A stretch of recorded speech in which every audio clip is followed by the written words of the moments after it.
네, 이제 우리 정계성님 이제 해주시는 시간을 갖도록 하겠습니다. 저기 환영의 박수로 모시겠습니다.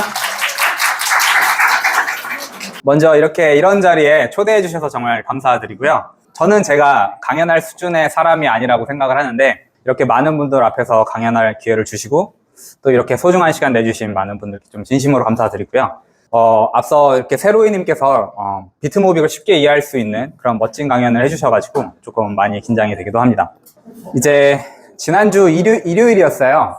그래서 6일이 채 안 되는데 이제 바상님한테 처음 모빅회관에서 강연을 이렇게 제안을 받았을 때 좀 주저하지 않고 수락을 했어요. 이렇게 보시면 아실 텐데 지금 생각해보면 이렇게 무슨 생각을 가지고 한 건지 좀 많이 무모했던 것 같다. 이런 생각을 조금 하면서 제가 이 이야기를 이렇게 가장 먼저 한다는 건 오늘 강연을 잘하면 실력이 좀 좋은 거고 못하면은 뭐 시간이 없었다 뭐 이런 보험을 좀 깔아두는 겁니다.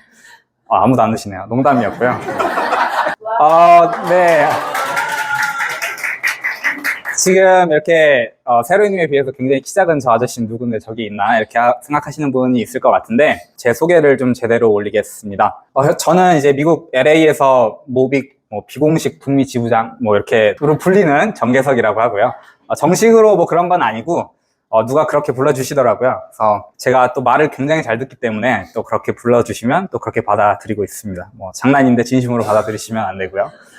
저는 비트모빅과 관련한 텔레그램 채널과 비트모빅 유튜브 채널을 운영하고 있고요. LA에서 이제 살고 있기 때문에 LA에 계신 교민들을 상대로 모비커 오태민 작가님 책을 대상으로 한 모비커 북클럽을 좀 비롯해 다양한 활동을 주도하고 있어요. 최근에 이제 마친 활동으로는 웅달 책방에서 오태민 작가님의 기존 그런 지혜족보 영상들이 제목과 함께 올라오고 있는데 이제 그 영상 의뢰를 받아서 제가 20편을 선정을 해가지고 편집을 해서 작업을 마무리를 했고요. 그래서 그렇게 오 작가님의 활동을 좀 지원하기 위해서 좀 다양한 노력들을 저 나름대로 좀 기울이고 있습니다. 여기 혹시 제 채널을 구독하고 계신 분 계시면 손 한번 들어주시겠어요?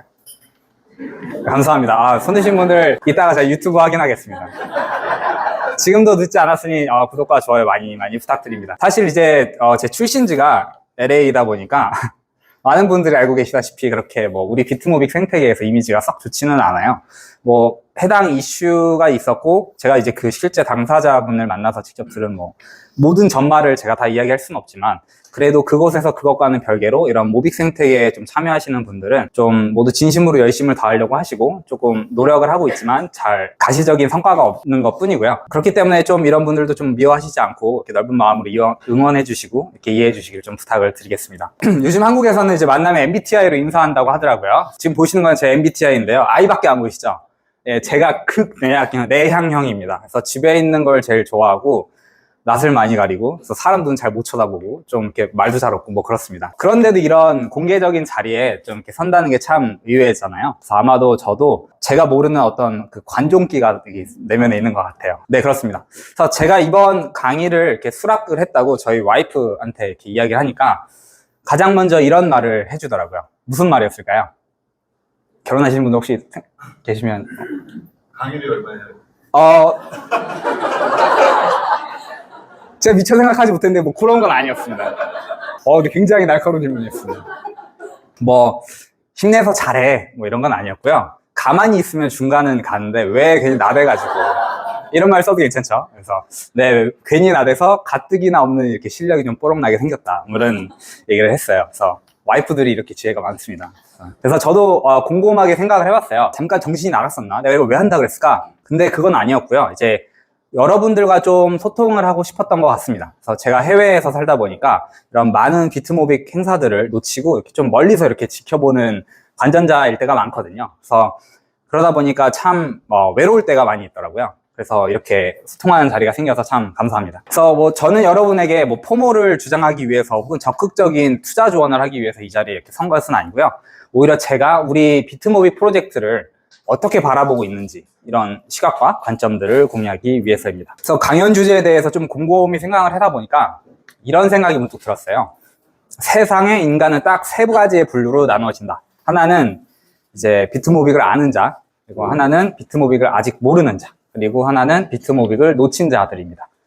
제가 아까 바상님이 이야기하신 것처럼 바상님께 넘겨드렸던 원제는 잡은 놈, 못 잡은 놈, 그리고 놓친 놈이었는데 이게 조금 수정을 했습니다. 네, 수정을 좀 잘한 것 같아요. 그래서 제가 감히 판단하기에 저를 포함한 여기 계신 분들은 아마 이 영상을 보시는 분들은 비트모빅을 이미 아는 자일 거라고 생각이 들고요. 혹은 나는 비트모빅이 뭔지 모르는데 뭐 친구가 불러서 왔다라고 하시는 분이 계시다면 정말 감사드리고요. 혹은 조금이라도 제가 이것을 이해하는데 혹은 가지고 계신 뭔가의 그 깨름직한 뭔가를 바꾸는데 제가 조금이라도 도움이 되었으면 좋겠습니다. 그래서 제가 이런 주제를 이렇게 선정했던 거는 놓친자들을 욕하고 뭐 그들을 폄하하기 위해서가 아니고요. 오히려 그분들이 놓치고 있는 이런 비트모빅에 대해서 많은 오해와 잘못을 좀 바로 짚어보려고 하는 게 더 크고요. 그리고 이로 인해서 좀 뭐 그분들도 어떻게 보면 이 비트모빅에 대해 바라보는 인식과 시선이 좀 개선되길 원하는 마음이 있어서입니다. 그리고 또 다른 이유는 아마 여러분들도 언젠가는 비트모빅에 대해서 주변에 이야기를 하거나 알릴 기회가 분명히 생길 거예요. 근데 그때 아마 놓친 자 혹은 주변에 많은 모르는 자들한테 이렇게 듣게 되는 의문과 의혹들을 지켜보면은 다 거기서 거기거든요. 그러니까 이게 뭐 그분들의 의견을 좀 비하하려는 게 아니라 그만큼 사람의 생각은 그렇게 막 다른 차원의 무엇을 본다라는 것이 아닙니다.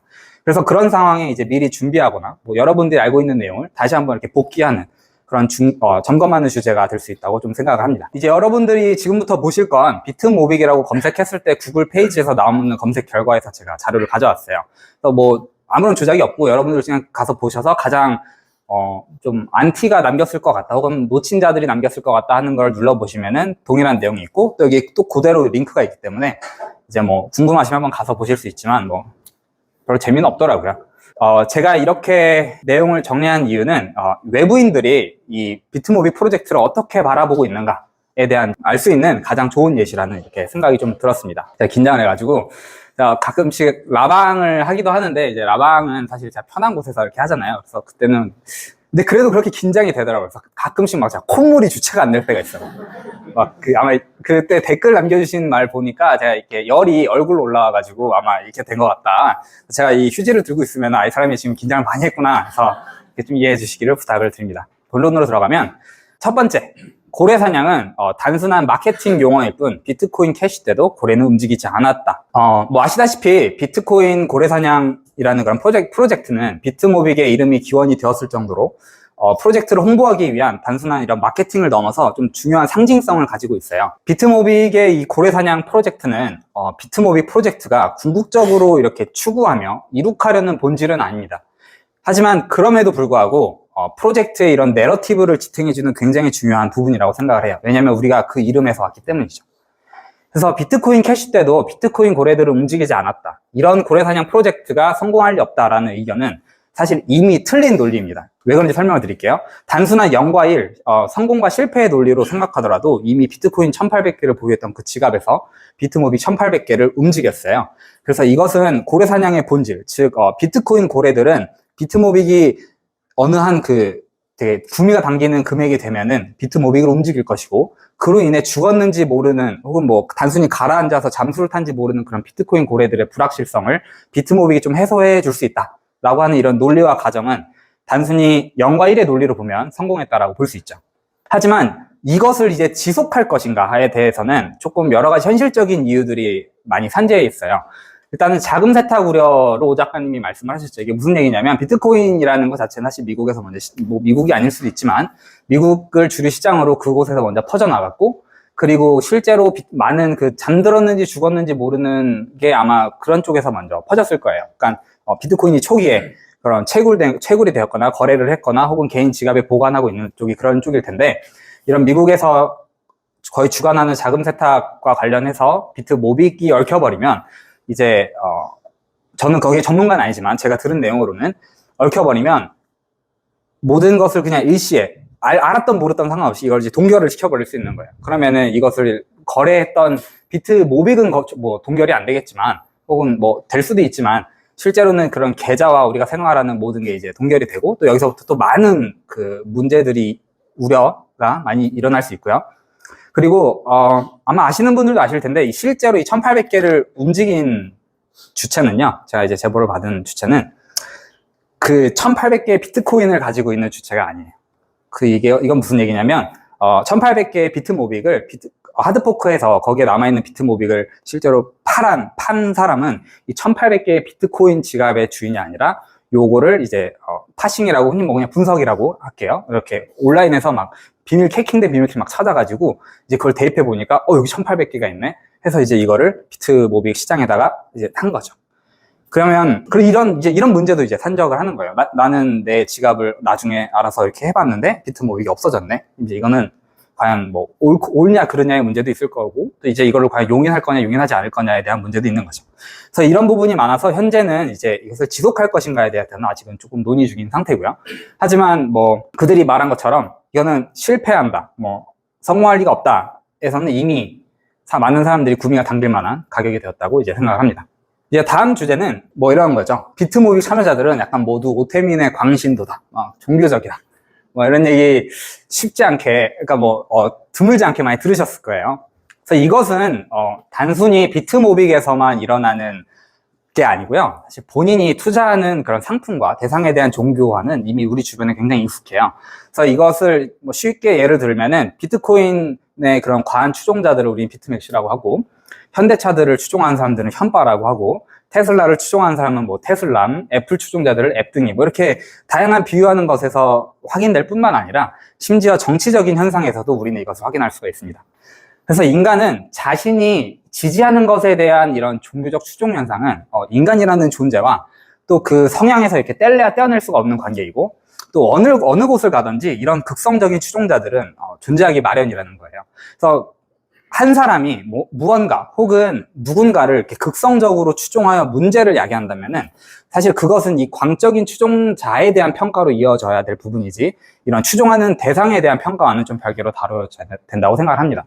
그러면 이제 누군가 이렇게 생각해 볼 수 있어요. 뭔가 사이비 종교에서 이렇게 교주는 직접 세뇌를 하지 않지만 그 밑에 있는 사람들은 이런 막 단계를 통해 가지고 세뇌를 받는데, 그러면 그래도 저 교주가 잘못한 게 없냐 라고 하는 것과는 조금 별개의 문제인 게, 그 교주는 이미 그런 시스템을 만들어 놓은 거거든요.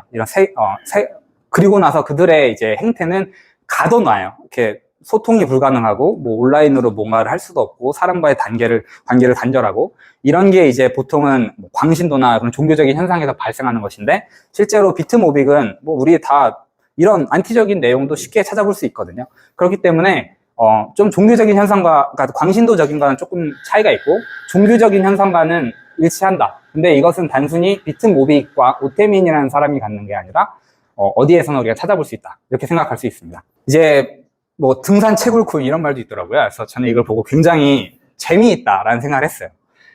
이거 혹시 이해가 되시나요? 등산 채굴코인? 네, 그렇죠.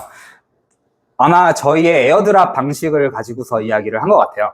비트모빅은 다른 암호화폐 에어드랍과는 굉장히 다르게 초기의 에어드랍을 이렇게 아까 세로이님 그 슬라이드에서 나온 것처럼 관악산, 계룡산, 한라산, LA 그리피스 천문대, 호주 몽뜨빌, 이런 굉장히 특이한 방식의 그런 에어드랍을 진행을 했습니다. 실제로는 뭐 등산이라는 그런 에너지를 가미했는데, 하지만 이건 코인을 에어드랍을 위한 하나의 이벤트성인 거지, 그 이벤트에다 채굴 행위를 가미한 거지, 이제 뭐 모빅은 실제로 뭐 등산에서 채굴이 되는 코인이 아니고요. 비트코인과 동일한 POW, 작업 증명 방식의 채굴을 채택한 블록체인입니다. 이 얘기는 저는 뉴스에서 찾았어요.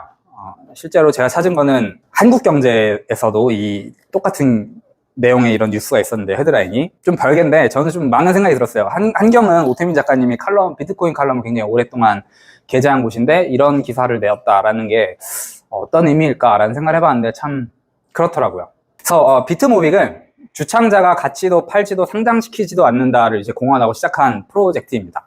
그래서 이것을 공언한 이유는 아까 굉장히 좋은 질문을 주셨는데, 기존에 너무나도 많은 알트코인들은 이렇게 세상에 나왔다가 사라지기를 반복을 했어요.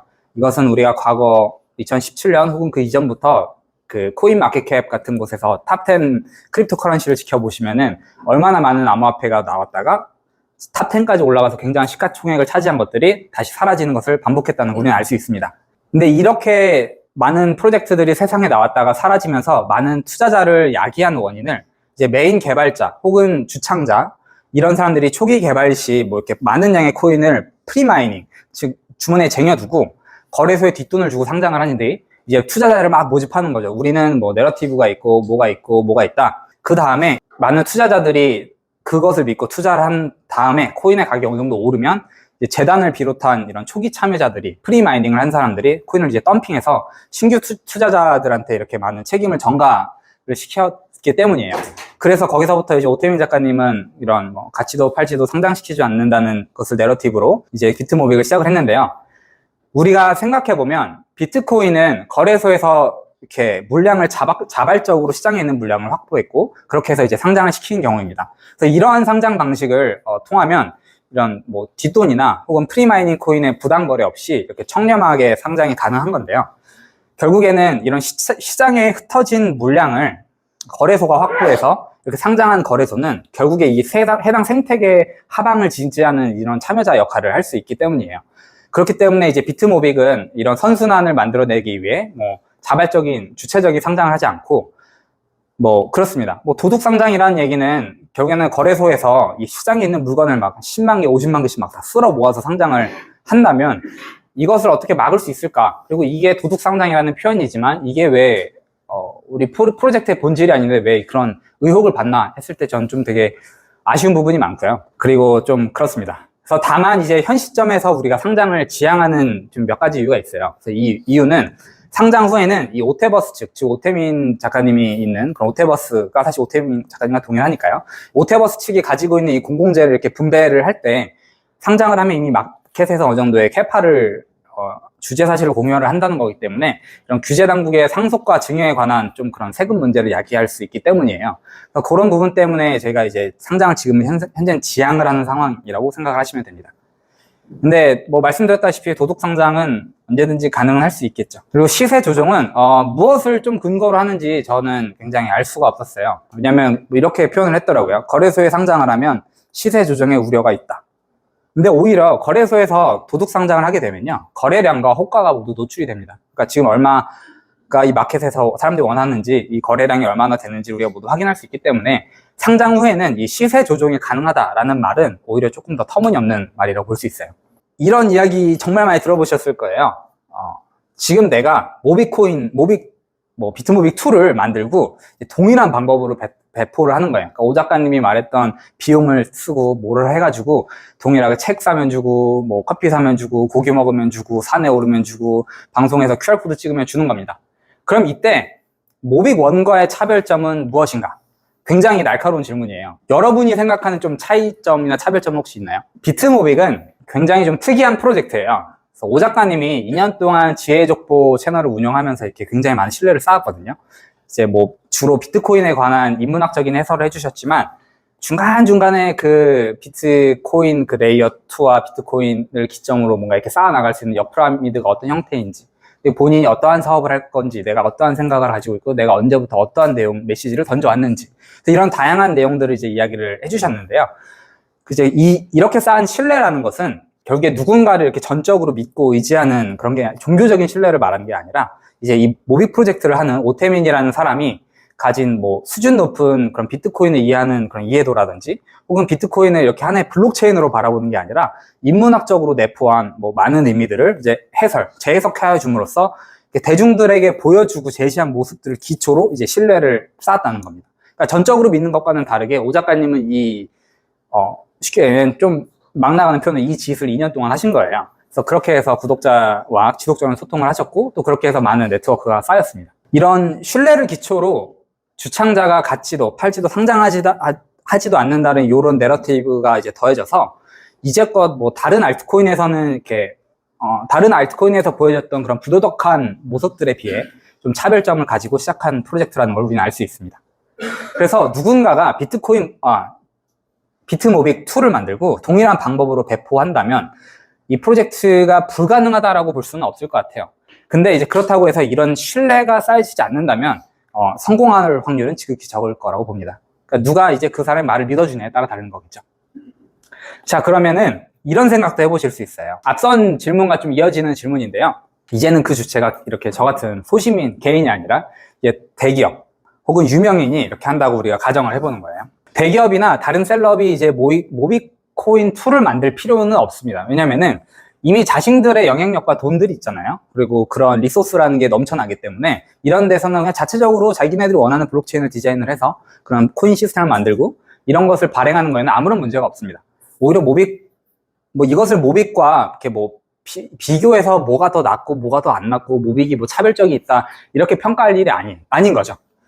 그래서 다만 이제 암호화폐를 만들 때 이제 발행하는 이런 과정에는 많은 제약사항들이 제약사항 맞나요? 모르겠어요. 제가 요즘에 한국말도 잘 못하고 영어도 잘 못하거든요. 많은 이런 과정들을 넘어야 돼요. 그래서 이게 무슨 얘기냐면 뭐 증권법 시비도 있고요. 그리고 앞서 언급한 것처럼 이런 기능적인 경쟁력과 뭐 우월한 점이 무엇인가, 혹은 뭐 초기 배포를 어떻게 할 것인가, 어떻게 이 많은 사람들이 이것을 믿게 할 것인가, 혹은 어떻게 이 생태계를 확장할 것인가, 뭐 이런 거에 대해서 이제 고민과 해결이 필요한 부분인 거죠. 그렇기 때문에 대기업은 코인을 발행할 수 있지만 대기업은 규제 당국의 눈치를 봐야 돼요. 이 얘기는 목줄을 쥐고 있는 곳이 있다는 거예요. 이거는 우리가 쉽게 알 수 있습니다. TV만 봐도 지난 몇 년 동안 일어났던 한국에서 일어나고 있는 미국에서 일어나는 일들만 보더라도 규제 당국이 얼마나 힘이 세고 무서운지를 우리는 알 수 있죠. 그래서 삼성과 같은 대기업은 이제 하나의 주체라고 보기는 저는 어렵다고 생각을 해요. 오히려 다양한 이해관계들이 굉장히 얽히설킨 유기체들이 모여서 이런 대기업을 이룬다고 좀 봐야 타당하다고 생각을 하고요. 그렇기 때문에 대기업에서 자체 코인을 발행하는 것이 불가능한 것은 아닌데, 자체 코인을 발행함으로써 따라오는 다양한 각도의 귀찮은 일들과 이해관계를 이제 해결을 봐야 됩니다. 뭐 그런 거 있겠죠. 이번에 뭐 김전무가 코인을 만든다고 막 하는데 거기에 나도 약간 포션이 있는 것 같아. 그럼 이제 가서 이제 옆을 찔러갖고 나도 한 10,000개만 이렇게 줘. 했을 때 이런 걸 어떻게 해결할 것이냐. 그러니까 단순히 이벤트로만 보면 굉장히 쉬운데요. 이해관계를 보면 굉장히 이제 어렵습니다. 그래서 대기업이 어떻게 이걸 만들었다고 치더라도 이제는 분배가 남아 있습니다. 에어드랍이라고 하고 이제 보통은 이런 에어드랍을 대기업에서 모비코인과 같은 에어드랍을 진행할 경우 몇 월 며칠에 산으로 와라 했을 때 그 과정에서 발생할 수 있는 인명피해와 혹은 이것을 어떻게 관리할 것인가에 대한 고민도 분명히 필요할 겁니다. 그렇기 때문에 사람들은 이 모빅을 알던 모르던 혹은 이 모빅을 조금이라도 알면은 산에 가서 코인 받으면 돈 되네, 이거를 내가 킵할지 뭐 지금 던질지에 대한 그런 문제는 이제 나중에 문제고, 이게 돈이 되니까 가서 팔아야지 하는 거를 우리는 이미 에어드랍이 끝난 후에도 글램피딕이나 혹은 뭐 다양한 행사와 이런 걸 보면서 알 수 있습니다. 그러면 대기업이 에어드랍을 한다고 하면 안 가실 분 계세요, 여기 혹시? 없죠? 그쵸? 아주 많은 사람들이 몰릴 거고요. 아주 많이 몰릴 겁니다. 그래서 이런 현실적인 이유들이 있기 때문에 대기업에서 코인을 발행하는 것은 아주 쉬운 일일지라도 다양한 이해관계와 공정한 분배를 어떻게 할 것이고 이것을 어떻게 사람들에게 주지의 사실로 인정을 시키면서 신뢰를 쌓아 나갈 것이냐에 대한 문제는 굉장히 어렵다고 볼 수 있습니다. 뭐 셀럽이나 유명인 역시 이하 동문이에요. 근데 코인을 신규 발행하기 위해서는 최소의 이제 억 단위의 금액이 들어요. 뭐 오태민 작가님이 라방에서 이야기했던 거는 이 GNC 체인을 만드는 데 들어간 그런 비용이 금전적으로만 한 2억 정도 든다고 이렇게 대충 언급을 하셨는데, 이것은 뭐 체인에 돈을 주는 게 아니고요. 이제 개발자를 고용을 하고 이제 시스템을 유지하기 위한 그런 초기 비용 우리가 주머니에 있어야 이걸 운영을 할 거잖아요. 그럼 초기 비용만 이제 2억을 깔고 가는 거죠. 그리고 셀럽이 이제 이런 시스템을 나는 코딩을 알아, 나는 이걸 내가 직접 할 수 있어, 직접 한다고 하더라도 그 안에서 들어가는 이런 시간적, 금전적인 비용을 이제 모두 고려를 해야 됩니다. 뭐 2년이 걸릴지 3년이 걸릴지 5년이 걸릴지 쉰다면 이제 그 안에서 계속 마르지 않는 생물 같은 뭔가 있어야 되는데 쉽지 않죠. 그리고 이제 현재 한국 내 정서상으로 코인이라고 하면은 굉장히 뭐 스캠이다, 사기다, 뭐 이런 여론이 굉장히 존재하는 상황에서 유명인이 명분 없이 혹은 명분이 있더라도 코인을 만들어서 배포한다, 이제 우리는 어렵지 않게 같은 답을 찾을 수 있을 겁니다. 그래서 이와 동시에 앞서 언급한 혹은 미처 언급되지 않았던 이유들을 증권법 시비든 뭐 규제든 뭐 이런 걸 다 피할 수 있어야 되는데요. 이런 조건을 과연 넘어서는 게 쉬울까요? 이제 뭐 판단은 이제 우리가 다 같이 해볼 수 있을 것 같습니다. 이제 그러면 비트모빅은 어떤가요? 비트모빅은 뭐 제가 이걸 완벽하다라고 표현하기는 좀 그렇고요. 세상에 완벽한 건 없기 때문에. 하지만 비트모빅은 앞서 제기한 이런 다양한 각도의 문제들로부터 충분히 이제 빠져나갈 수 있습니다. 또한 뭐 제가 누누이 말하는 지금까지 5번은 말했을 텐데, 주창자가 이런 가치도 팔지도 상장시키지도 않는다라는 것이 이제 어떠한 차이점을 만드는지는 이제 우리가 볼 수 있지만, 가장 큰 차이점은 증권법 시비에서 매우 이제 자유롭다는 겁니다.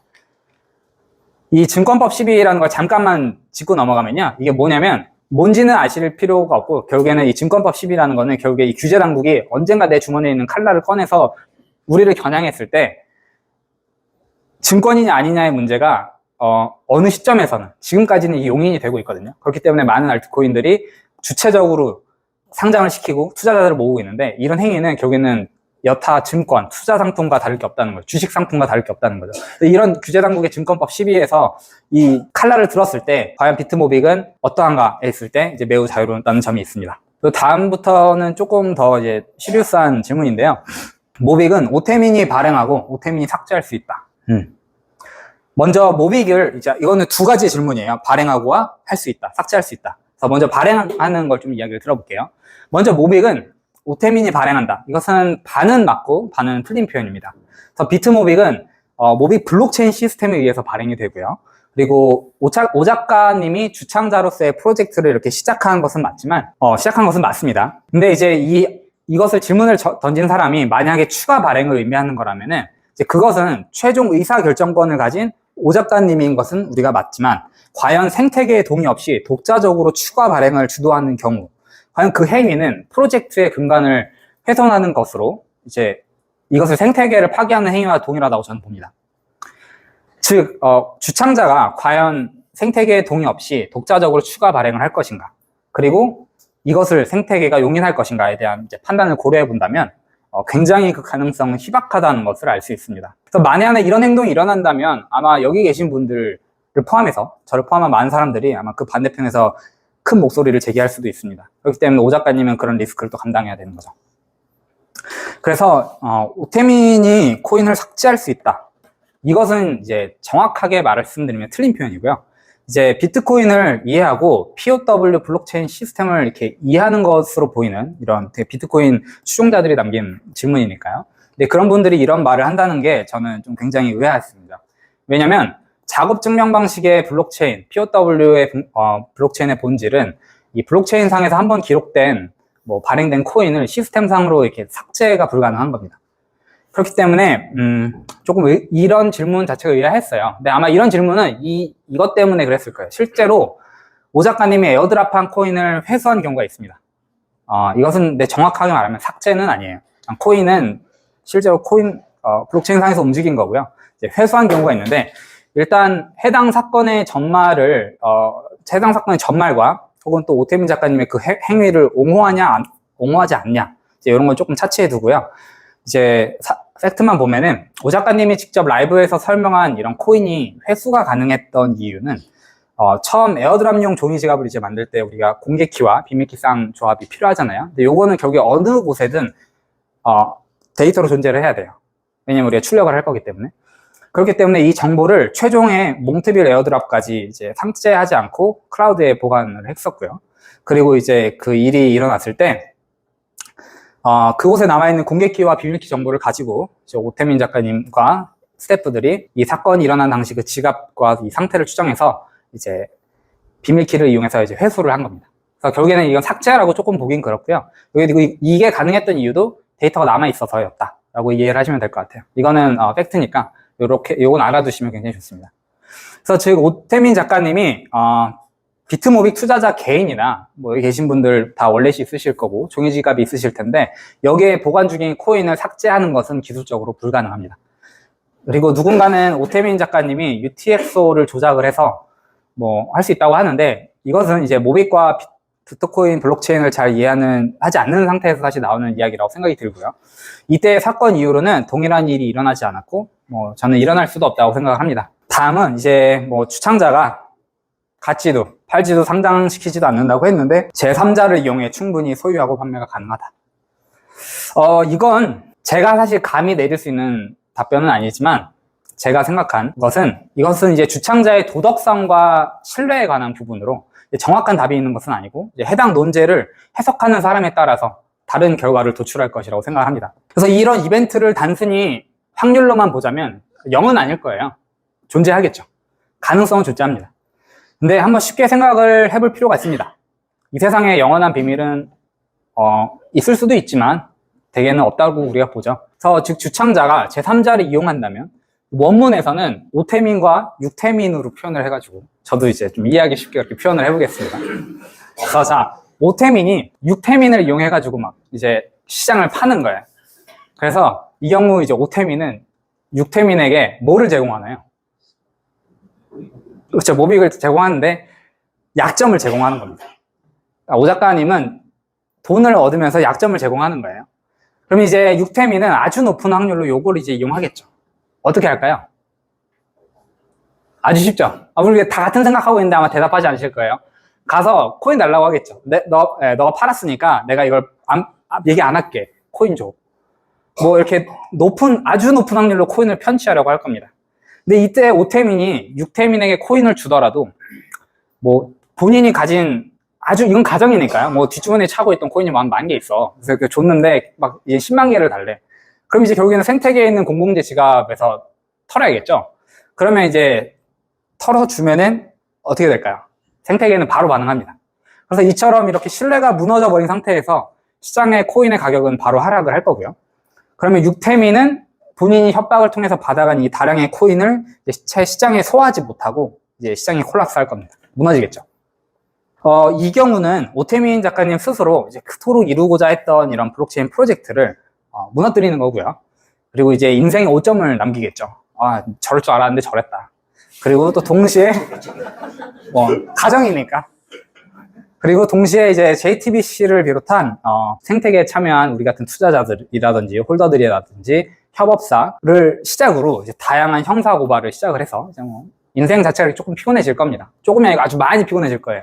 그리고 이런 과정도 가능했습니다. 5태민이 6태민을 이용해서 이제 코인을 이렇게 몰래 파는데 배신한 6태민이 막 협박을 했어요.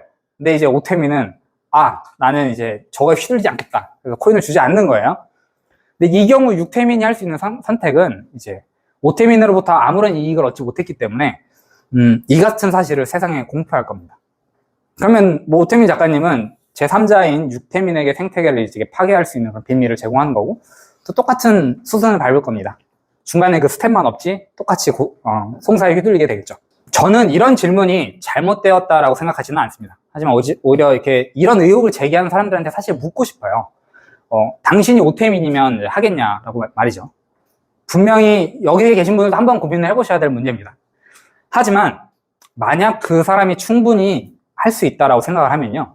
그것은 오태민 작가의 도덕성과 신뢰에 대해서 우리가 판단해야 될 문제가 아니고요. 할 수 있다라고 생각하는 그 사람에 대한 도덕성과 신뢰에 대한 기준으로 우리가 판단을 해야 됩니다. 그러니까 이게 굉장히 다른 차이인데요. 일어나지 않을 법한 일을 내가 일어난다고 생각해서 내가 그것을 그 사람한테 이 프레임을 씌우는 것 자체는 그건 결국에는 내 머릿속에서 온 거거든요. 그 사람한테서 온 게 아닙니다.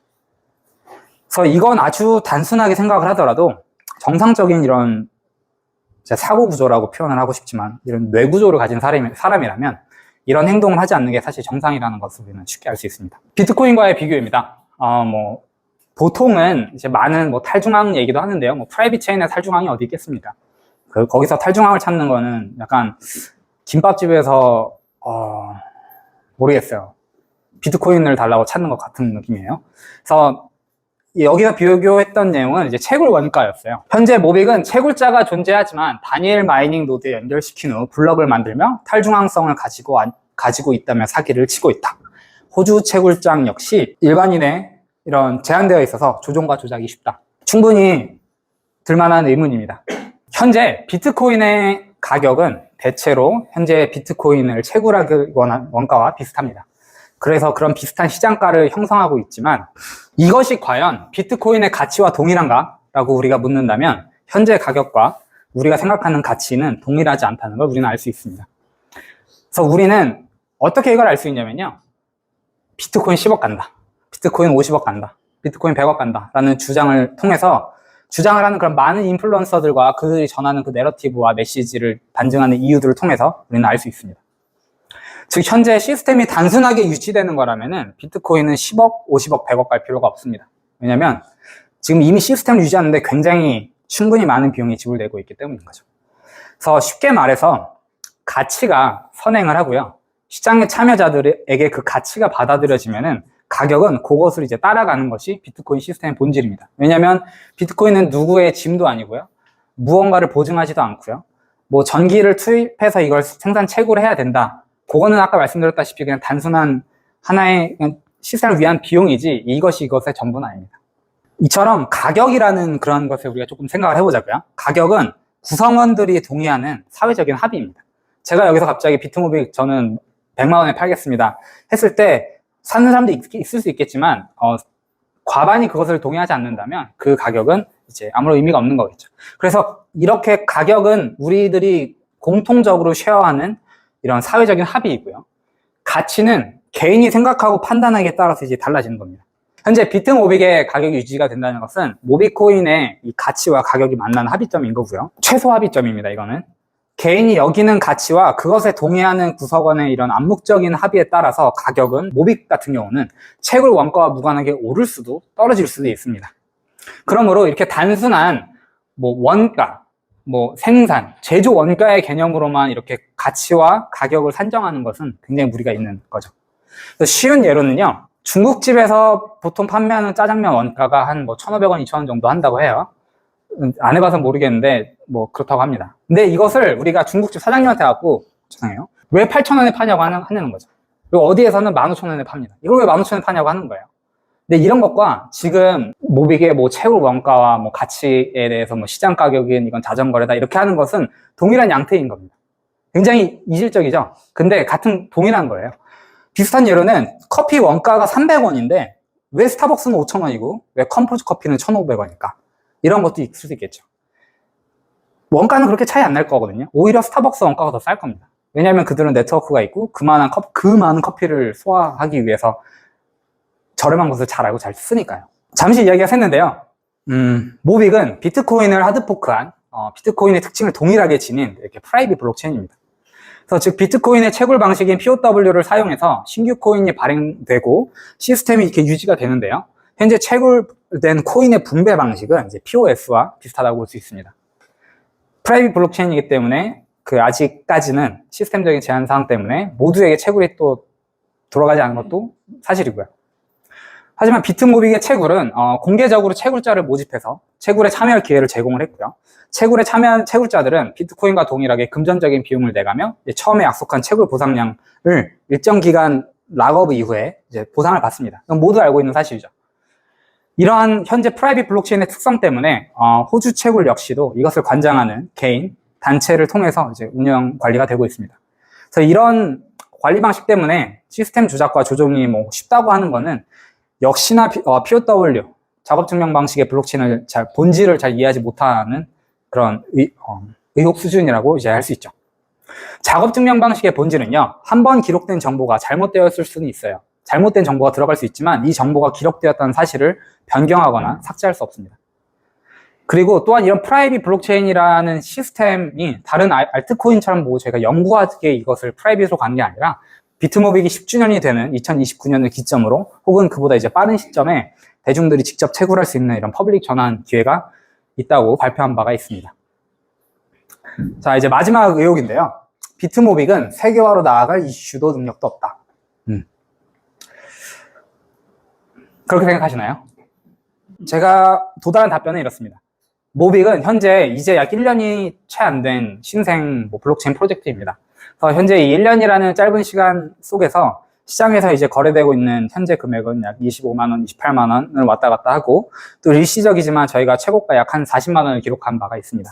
그래서 이런 신생 프로젝트에 어떠한 근거 없이 이게 세계화가 가능한 이슈가 없다라고 단정하고 이렇게 주장하는 것은 사실 큰 의미가 있지는 않고요. 이런 모빅의 내러티브가 글로벌 시장에서 받아들여지지 않을 이유도 없습니다. 이미 저를 비롯해서 미국과 호주, 필리핀, 인도, 중국, 네덜란드 등에서 모비커들이 실제로 존재하고요. 하지만 지금은 아직 세계화를 완벽하게 이뤄냈다라고 이제 표현하기는 아직은 그 수가 작은 건 확실합니다. 이러한 세계화는 단순히 하루아침에 거저 일어나는 것이 아니라 이제 많은 노력이 필요한데요.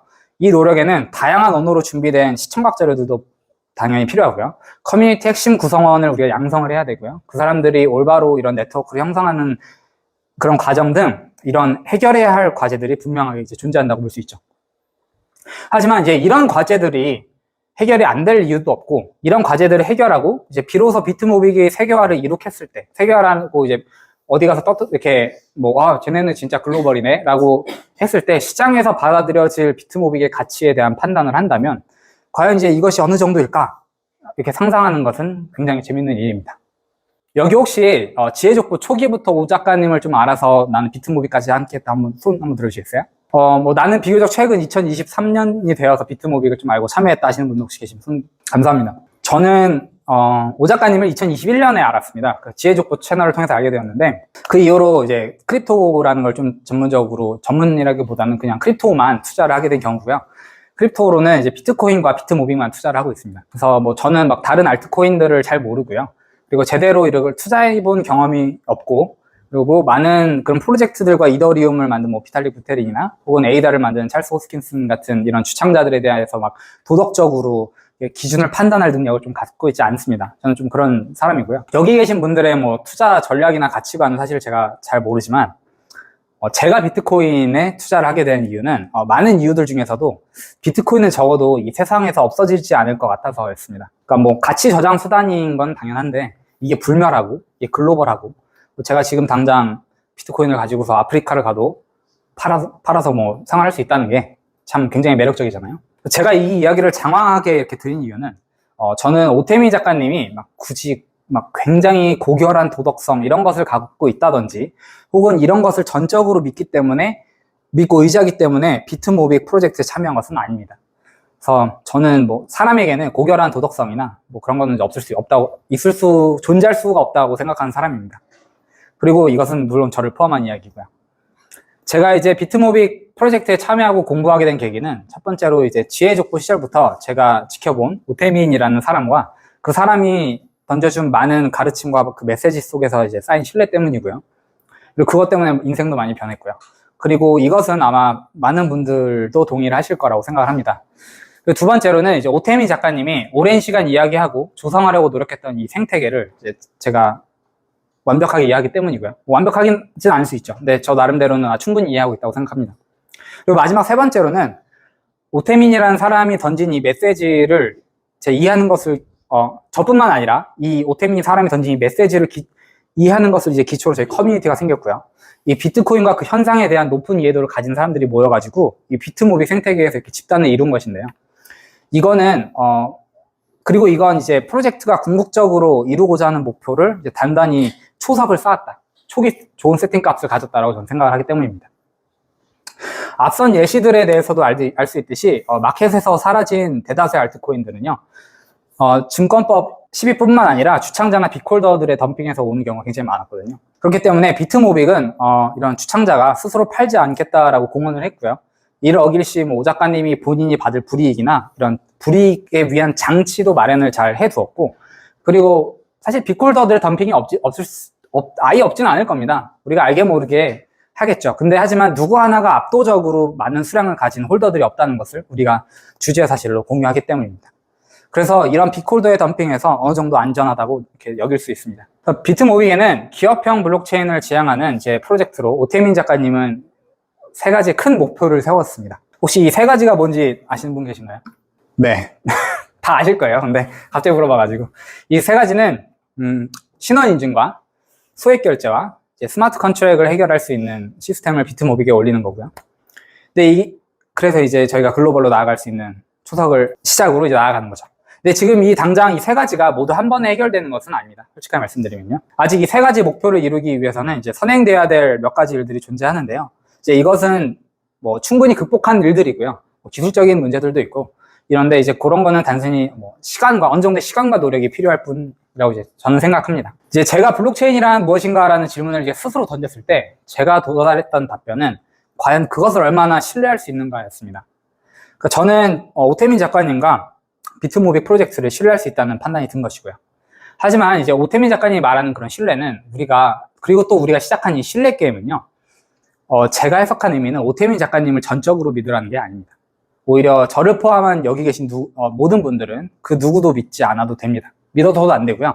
누군가가 나를 믿어라 라고 자신 있게 얘기한다면 그런 분들을 필히 조심하셔야 됩니다. 제가 생각하는 우리가 비트모빅에 대해서 지속적으로 가져야 할 태도는 지속적으로 검증하는 겁니다. 진짜 오태민 작가님은 안 팔고 있는가? 생태계 고래들은 진짜 하방을 잘 견뎌주고 있는가? 프로젝트는 처음 이야기한 대로 잘 흘러가는가? 주창자인 오 작가님이나 또 생태계에 참여한 우리들이 스스로 주어진 역할을 다하고 있는가? 또 지금이 우리의 최선인가? 더욱 발전할 수는 없는가? 이렇게 지속적으로 우리가 질문하고 검증을 하는 거죠.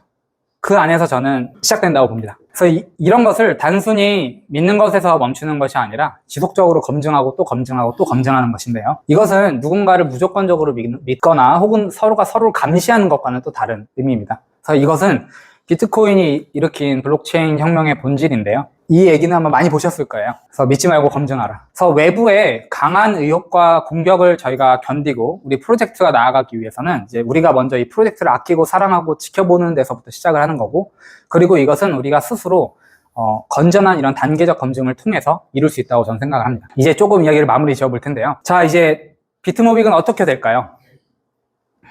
앞으로 비트모빅은 지속적으로 시험대 위에 오르게 될 겁니다. 앞으로 생태계가 커지면 커질수록 지금보다 더 많은 모함과 의혹과 의심과 이런 것을 제기하는 노친자들은 지금과 비교할 수 없을 정도로 늘어날 것입니다. 많은 공격이라니까 좀 상상만 해도 좀 무섭지 않나요? 근데 다행인 것은요, 이와 동시에 저와 여러분처럼 아는 자들 또한 늘어날 거고요. 그리고 이제 그런 모르는 자들을 향한 우리의 좀 이미 아는 자 된 사람들이 감당해야 할 역할이 많이 늘어날 겁니다. 세상에는 이제 영원하고 완벽한 것은 없다고 해요. 하지만 저는 해가 이렇게 동쪽에서 뜨고 서쪽으로 지듯이 만물을 통용하는 이치가 있다고 믿습니다. 여기 두 장의 사진에서 우리는 이걸 확인할 수 있는데요. 한 사진은 비가 온 이후 막 물이 흐르고 그곳에서 이제 생명체가 시작이 됩니다. 한 사진은 비가 오지 않아 가뭄이 들었고요. 그래서 모든 생명체가 사라졌습니다. 그래서 이처럼 비가 내리지 않으면 가뭄이 옵니다. 가뭄이 오면 땅이 마르고요. 땅이 마르면 많은 문제가 초래가 됩니다. 농작물을 수확할 수 없고 사람들을 포함한 동물은 먹을 식량뿐만 아니라 이제 마실 물도 없습니다. 그래서 이것은 궁극에는 죽음과 이어지게 됩니다. 그래서 이런 이치는 고대부터 인간의 문명이 강줄기를 따라서 이렇게 구성이 되고 번영을 이루게 된 것과도 좀 이어지는데요. 이 두 사진 모두 우리의 미래가 될 수 있습니다. 여러분들은 비트모빅이 완성됐다고 생각하시나요? 감사합니다. 죄송하지만 저는 조금 다릅니다. 감히 말씀드리지만 저는 우리가 완성했다라고 생각하지 않습니다. 저는 우리가 비로소 첫 단추를 이제 끼웠을 뿐이라고 생각을 합니다. 그리고 그 첫 단추를 끼우는 데는 오태민 작가님의 그런 영향력과 그 신뢰가 지대한 영향을 끼쳤다고 생각을 하고요. 우리는 이것을 이제 부정할 수 없습니다. 하지만 이제 우리에게는 가야 할 길이 굉장히 많이 남아 있습니다. 아직 여기에서 안주하기는 아직 이릅니다. 비가 오고 이제 새로운 물이 흘러들어야 생명이 거기에서 이제 시작하듯이 비트모빅 프로젝트가 단순히 하나의 한 여름밤의 꿈처럼 멈추지 않으려면, 사라지지 않으려면 생태계는 이제 지속적으로 확장이 되어야 합니다. 그리고 그 역할은 오 작가님한테 있는 게 아니고 저와 여러분들한테 달려있는 거고요. 왜냐면 우리는 이미 아는 자 되었기 때문입니다. 여기서 마치겠습니다. 감사합니다.